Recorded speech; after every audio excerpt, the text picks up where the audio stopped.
Good evening, my dear students. In today's class, I'm going to teach you the topic. It is the second topic of first unit from the family law, that is the karta of a joint Hindu family. And can a female be appointed as a karta of a joint Hindu family? Let us discuss. Okay, so what type of questions were asked in a previous years from this topic? The first is who can be a karta. Second is can a female appointed as a karta? What is the legal position of karta? Position and power of a karta of joint family, and the powers are classified. So three kinds of questions can be asked from this topic.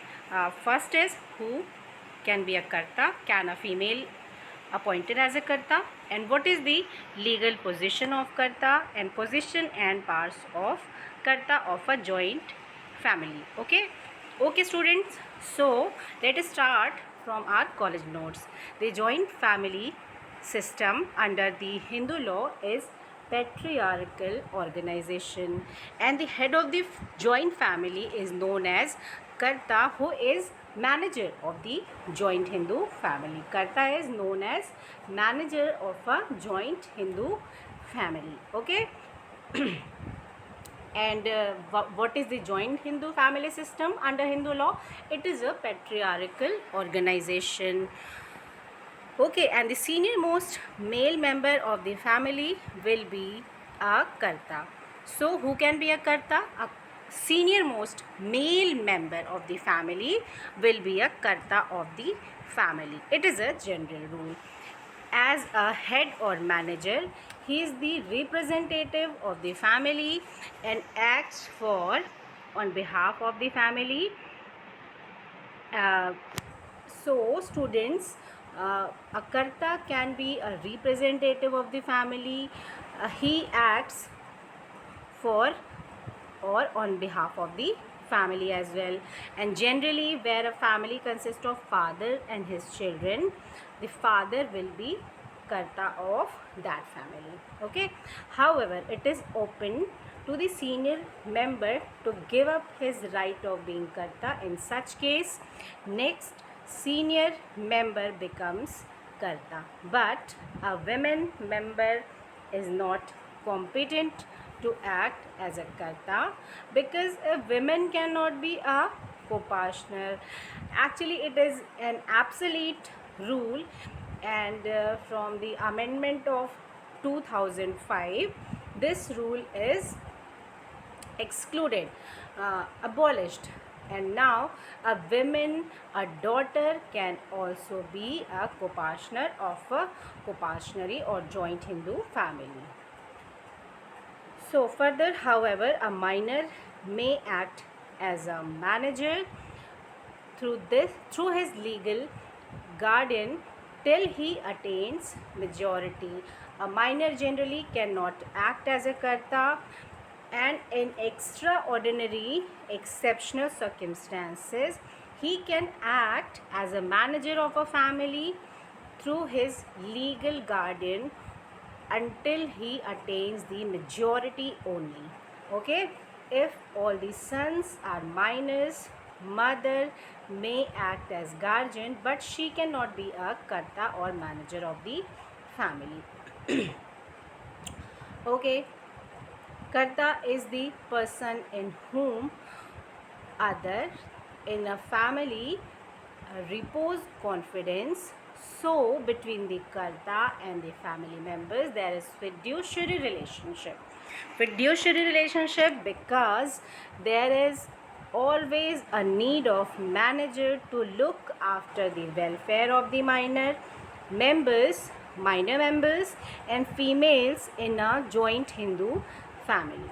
Such manager of joint family is known as karta of the family, and he enjoys immense powers in respect of management of the affairs of the family and its property as well. Okay, so what is the main function of karta? A karta is a person who look after the welfare of the minor members, and female in a joint Hindu family. Actually, he maintains minor members of the family and females as well in a joint Hindu family.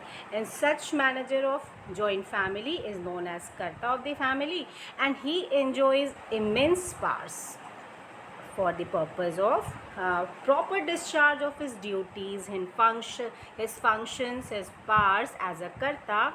He enjoys immense powers in respect of management of the affairs of the family and its property.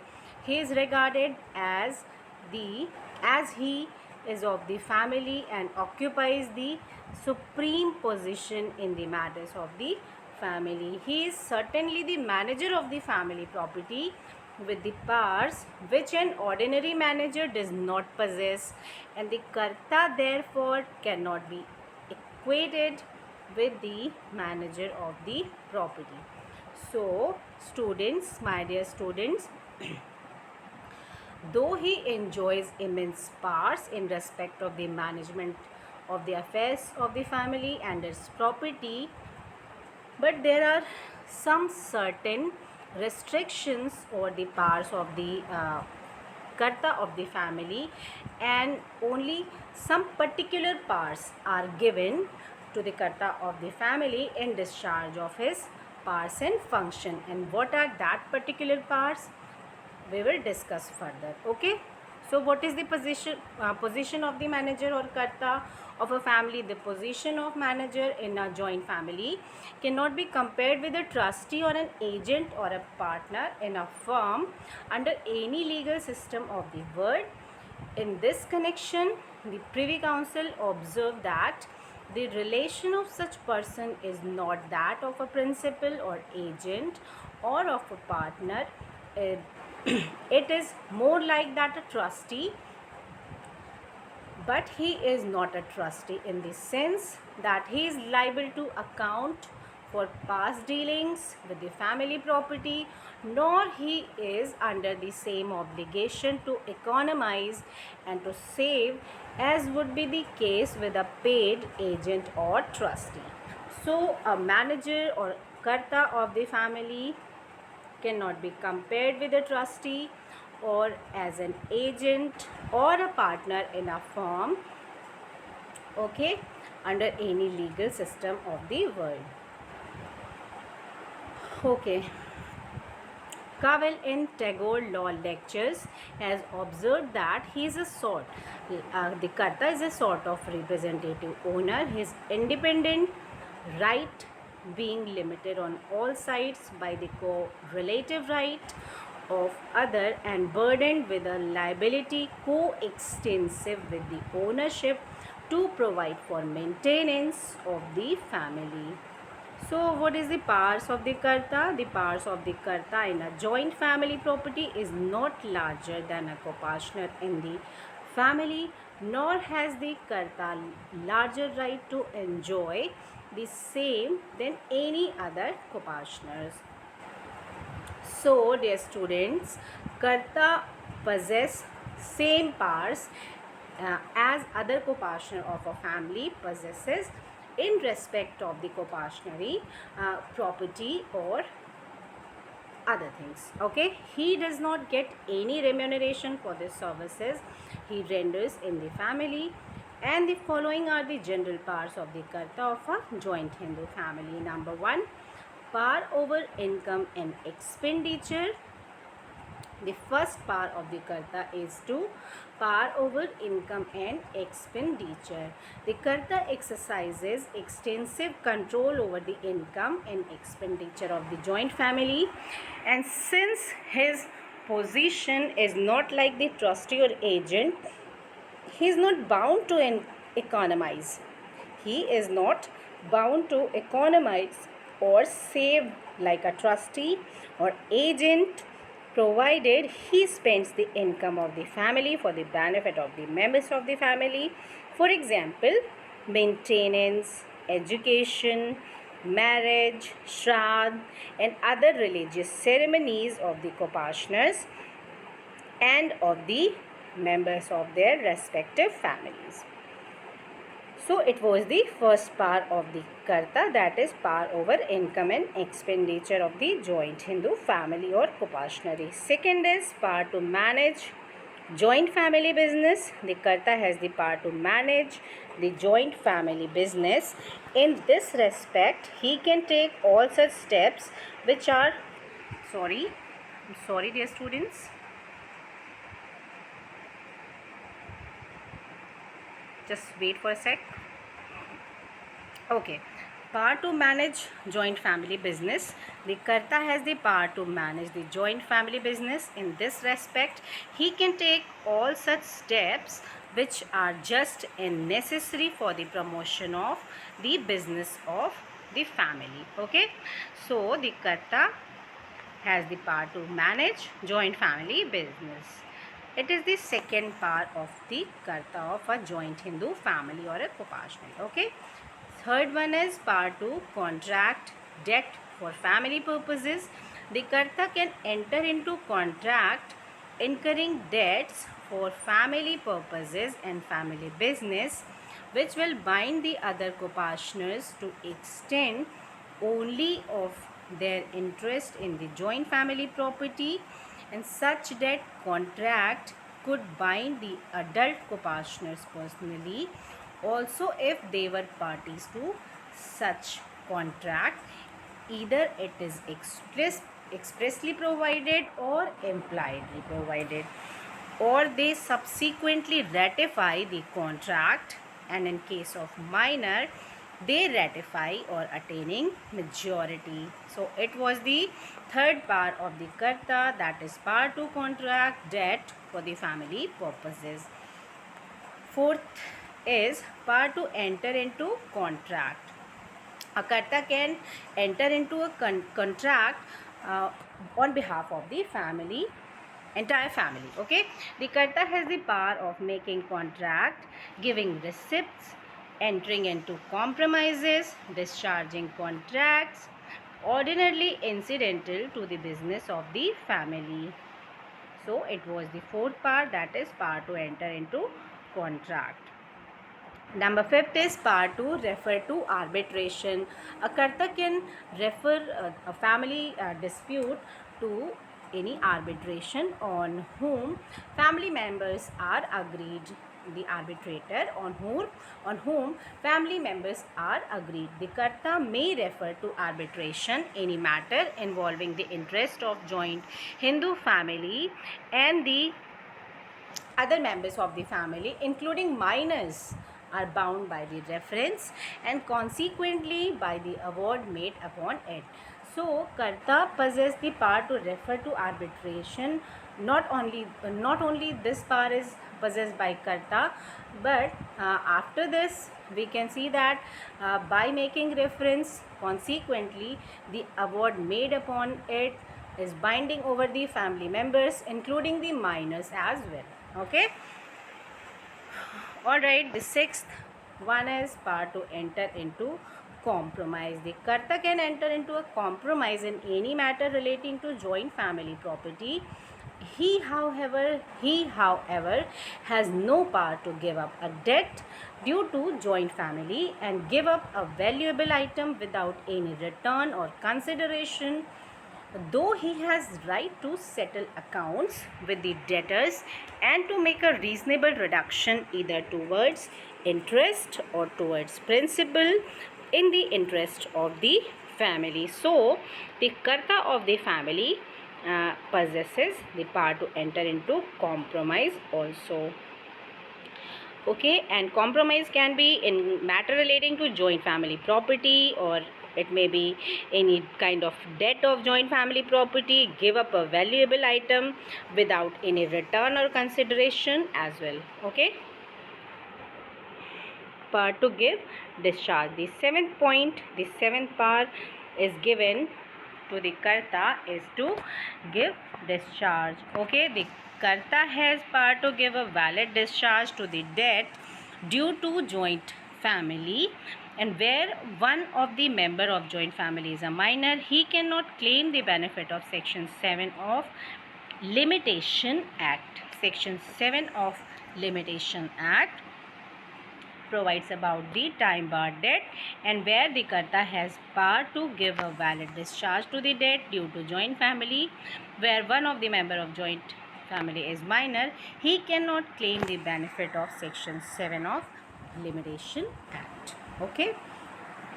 Next is 8 point, and that is for the purpose of part 2, acknowledge debts given to the karta. The karta has power to acknowledge a debt or make a part payment of it so as to extend the period of limitation, but he cannot execute a fresh promissory note or a bond so as to revive a time barred debt.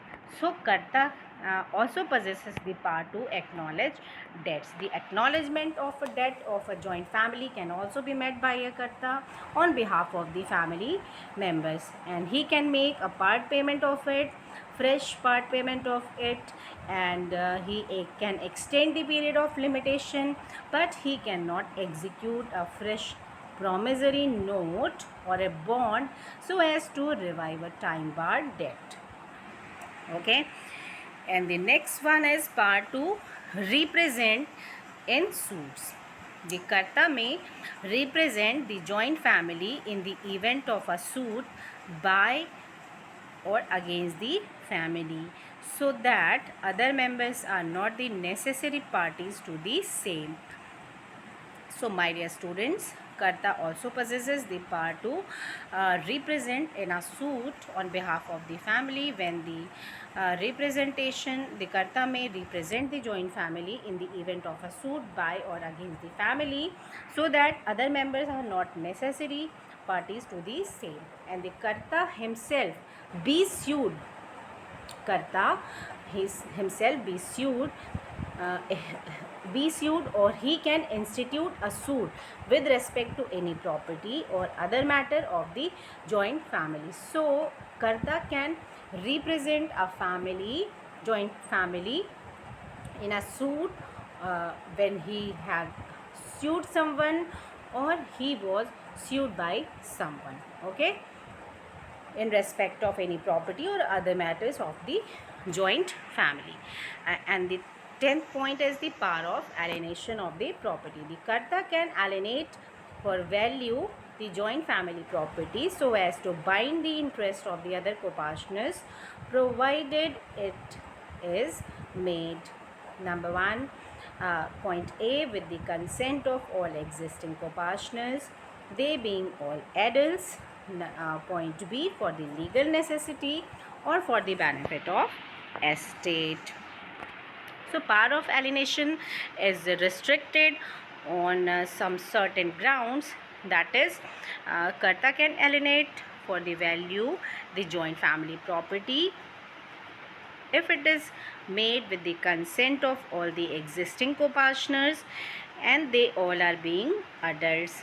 Next is for the legal necessity, and the last is for the benefit of the estate only. Thus, where the karta alienates the joint family property for legal necessity or for the benefit to the estate, the consent of the other co-partner to this effect is not necessary, and he in such cases can proceed to alienate the joint family property even without the consent of other co-partners.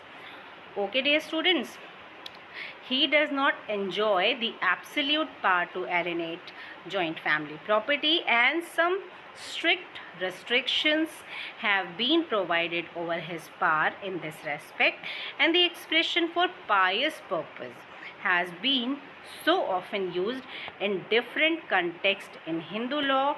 The powers of the karta cannot extend in this context. So dear students, I hope you all are getting my point, and these are the parts of the karta which were bifurcated in 10 points. The first was part 2. Just wait for a second.